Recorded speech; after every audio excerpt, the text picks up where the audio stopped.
Siamo in anticipo di 6 settimane dal cronoprogramma, è un'opera attesa dalle comunità di Barbisano e Collalto che in questi mesi hanno patito la difficoltà di trovarsi tagliati fuori da una viabilità importante che è quella che connette la vallata con Treviso. L'opera era strettamente necessaria per lo stato di conservazione di questo ponte che oggi torna rinnovato, torna in categoria 1, però conserva anche un antico ponte medievale che è stato restaurato e che si trova sotto l'impalcato attuale. È un'opera per noi importante che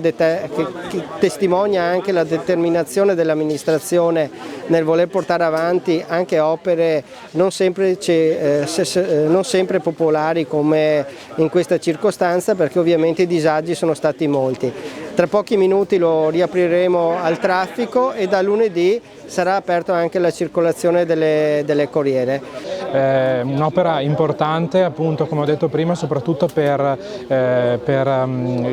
chi è stato interessato, che è appunto il Comune di Pieve di Soligo e il Comune di Sernaglia della Battaglia, che hanno lavorato in sinergia, hanno lavorato assieme per ottenere questo risultato, contribuendo anche con risorse proprie del Comune. Un ringraziamento anche al Comune di Susegana che ha compartecipato alla spesa. Questo sicuramente indica la volontà da parte delle amministrazioni di lavorare assieme, di lavorare in sinergia per il bene del proprio territorio e non solo all'interno dei confini del proprio comune. Non è una questione di confini, perché non è all'interno del nostro territorio ma molto vicino, e soprattutto è funzionale a tutti i nostri cittadini che vivono nella nostra amata frazione di Collalto, per cui ci sembrava opportuno che anche il Comune di Susegana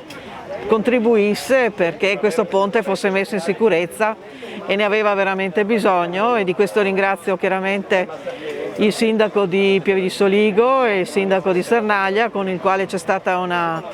bellissima collaborazione che ha portato a questo risultato fantastico. Sono contenta che venga riaperto perché i cittadini erano un po' in difficoltà effettivamente sia a raggiungere i posti di lavoro che per andare nelle scuole. Sì, il termine finalmente ci sta tutto, anche se devo sottolineare come questo ponte effettivamente si sia aperto 35 giorni prima di quello che era la scadenza in base ai lavori. Nonostante questo si siano verificati degli inconvenienti durante proprio l'esecuzione stessa, che ha portato sì una lievitazione del prezzo, però la paura nostra era, oltre a dover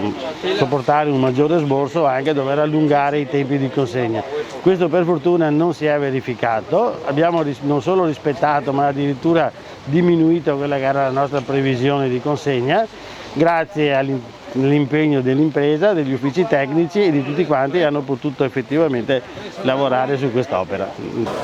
La difficoltà maggiore è stata lo spazio che mancava, cioè il cantiere è stato fatto in uno spazio veramente ristretto, avendo due ponti da sistemare, il ponte piccolo sulla Roggia e poi il ponte grande sul fiume Soligo, e quindi l'impresa ha lavorato con spazi veramente ristretti,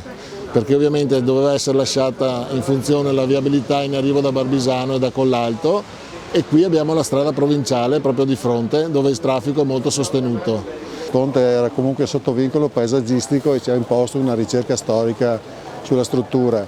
la quale ha verificato che l'arco sottostante il ponte è sicuramente prima dell'800, perché era presente nelle sue dimensioni già nelle mappe storiche, e quindi il luogo ha comunque un'importanza perché il collegamento col castello di Collalto e con il sistema di attraversamento del Piave, per cui sicuramente il ponte ha una valenza molto antica ed è legato anche alla funzionalità delle rogge che servivano ai molini e la segheria dei Collalto, ora Breda.